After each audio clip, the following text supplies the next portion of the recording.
இது எந்த படமும் கிடையாது. இந்த படத்தை வேணா ஏதாவது இங்கிலீஷ் படத்தில் எடுக்கலாம் பின்னாடி.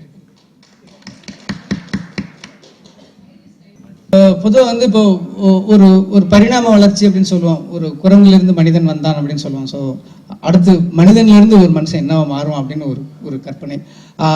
பொதுவாக வந்து இது ஒரு டிஎன்ஏ ரகசியம்னு சொல்லலாம். ஒரு டிஎன்ஏ நம்ம மனுஷனோட டிஎன்ஏல என்ன இருக்குது அப்படிங்கிற ஒரு விஷயத்த ஒரு கொஞ்சம் உண்மையாகவும் கொஞ்சம் சுவாரஸ்யமான கற்பனையிலையும் கலந்து பண்ணியிருக்கோம்.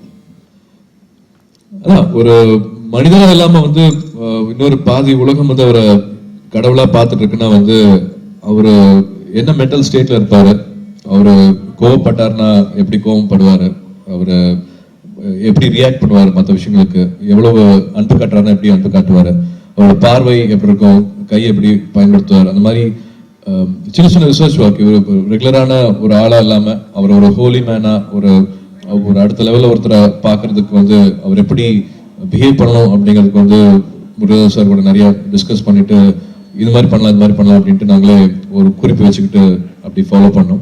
அஃப்கோர்ஸ் ஒரு மார்ஷியல் ஆர்ட்ஸ் குரு இங்கிருந்து ஒருத்தர் போய் கற்றுக் கொடுத்த மார்ஷியல் ஆர்ட்ஸ் தான் இப்போ உலகம் பூரா பரவி இருக்கு அப்படின்னு நிறைய பேர் நம்புறாங்கன்னா அவர் என்ன மாதிரி அவரோட உடம்பு வச்சுட்டு இருப்பாரு, அவரோட கலைகள் எந்த அளவுக்கு இருக்கும் அப்படிங்கிறது தான். நான் சொன்ன மாதிரி 34 வருஷம் 19 வருஷம் ஷாலன் டெம்பிளை கற்றுக்கிட்டு எங்களுக்கு கொஞ்சம் தாங்க தெரியும் அப்படின்ட்டு கடுகளவு தான் தெரியும் அப்படின்னு சொல்றாங்க. ஸோ நான் கற்றுக்கிட்டது வந்து ஒரு 15 days. அப்புறம் ஷூட்டிங் ஆரம்பிக்கிறதுக்கு காலையிலையும் பேக்கப் பண்ணதுக்கு அப்புறமா ஈவினிங்கும் வந்து வியட்நாமில் ஒரு 3 நண்பர்கள் வந்து சொல்லிக் கொடுத்தாங்க. ஸோ இந்த இடைப்பட்ட காலத்தில் நான் என்ன கற்றுக்க முடியுமோ அந்த ஷார்ட்டுக்கு கேரக்டருக்கு என்னால் முடிஞ்சதை நான் கொடுத்துருக்கேன். நம்ம வந்து இங்க ஒரு கடவுள் பத்தி நம்ம சொல்லிக் கொடுத்துருப்போம். இப்போ முருகர் சாமி, ஒரு சிவன் சாமி, ஒருத்தர் குழந்தைகிட்ட சொல்லிக் கொடுத்துருப்போம். பட் அவர் வளர்ந்தது வந்து இந்த மாதிரி மாஸ்டர்ஸ் பத்தி பேசப்பட்டு கேள்விப்பட்டு அவங்க தாத்தா சொல்லிக் கொடுத்தாரு சொல்லியிருக்கிறாரு, எங்க அப்பா எனக்கு மார்ஷியல் ஆர்ட்ஸ் சொல்லிக் கொடுத்தாரு சொல்லியிருக்காரு. ஸோ ஃபேமிலியிலே வளர்ந்தது அவங்களுக்கு மார்ஷியல் ஆர்ட்ஸ் அப்படிங்கிறது. அவருக்கு சும்மா ஆக்டர் மட்டும் இல்லை, வியட்நாமில் வந்து ஒரு சின்ன ஃபிலிம் இண்டஸ்ட்ரியா இருந்தாலும் அங்கே ஒரு சூப்பர் ஸ்டார் மாதிரி அவர். He is also multi-talented. பல விஷயங்கள் வந்து பண்ண முடியும், அவர் டைரக்ட் பண்ண முடியும், கொரியோகிராஃப் பண்ண முடியும். He also sings அப்படின்னு நான் கேள்விப்பட்டேன். அவரோட டைம் வந்து அபாரமானது. முக்கியமா ஒன்று சொன்னாரு, எனக்கு நல்லா ஃபைட் பண்ண தெரியும், உங்களுக்கு வந்து அந்த மார்ஷியல் ஆர்ட்ஸ் டெக்னிக் வந்து தெரியாது. ஸோ நம்ம 2 பேரும் வந்து சினிமாவில் சண்டை போடும்போது வந்து நான் உங்களை அடிக்க மாட்டேன், நான் எனக்கு உங்களை அடிக்காம பார்த்துக்க தெரியும், பட் நீங்க என்ன ஹர்ட் பண்றதுக்கு நிறைய வாய்ப்புகள் இருக்கு, நீங்க எது பண்ணும்போது உங்களுக்கு தெரியாம ஹர்ட் பண்ணுவீங்க. ஸோ நம்ம ப்ராக்டிஸ் பண்ணலாம் அப்படின்ட்டு காட்டுக்குள்ள ஷூட் பண்ணோம்.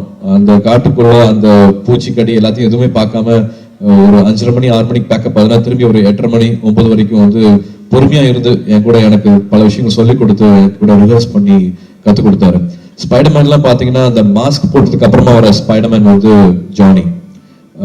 ஹாங்காங் மாதிரி படங்கள்ல வந்து பெரிய பெரிய ஃபிலிம்ஸ்ல வந்து ஹீஸ் ஆப்போசிட் டோனி ஜாக் கூட வந்து நடிச்சிருக்கிறாரு. ஸோ அப்படி ஒரு ஆளை இறக்குனது வந்து கண்டிப்பா முருகதாஸோட விடாப்பொடி இன்சிஸ்ட் பண்ணிட்டே இருந்ததும் பீட்டர் ஹெயின் மாஸ்டர் அவர் வந்ததுக்கு முக்கிய காரணம் வந்து பீட்டர் ஹெயின் மாஸ்டர்.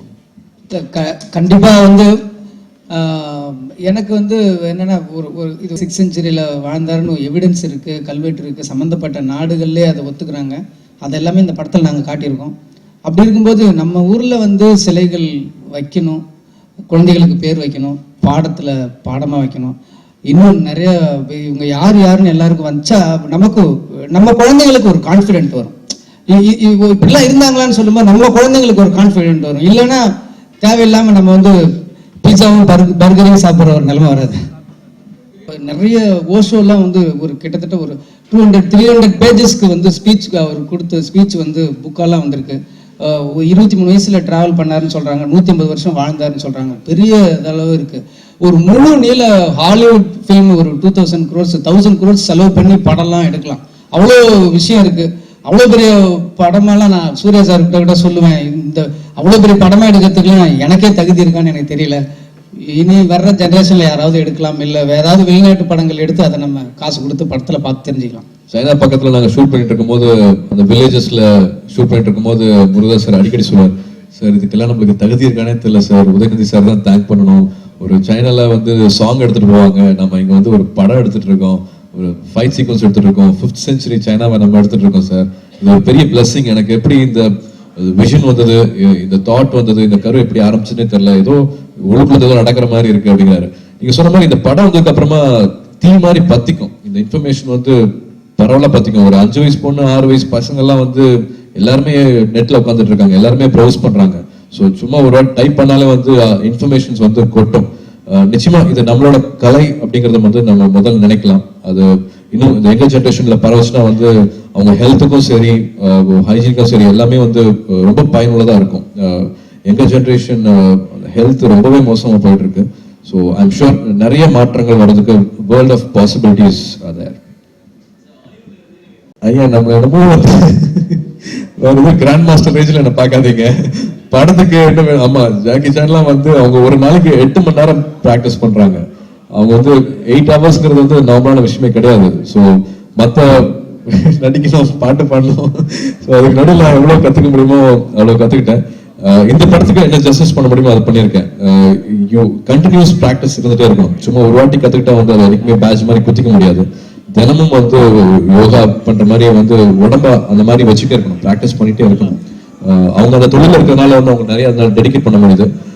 என்னோட ஒர்க் அவுட் பேட்டர்ன் நான் உடம்ப பக்குவமா வச்சுக்கிறது வந்து அந்த பயிற்சிக்கு அப்புறமா நிறைய மாறி இருக்கு. அதோட பயிற்சி நான் கொஞ்சம் இன்க்ளூட் பண்ணிருக்கேன். வெறும் கல்லு தூக்குறது மட்டும் இல்லை அப்படிங்கறத எனக்கு புரிய வச்சிருக்காங்க.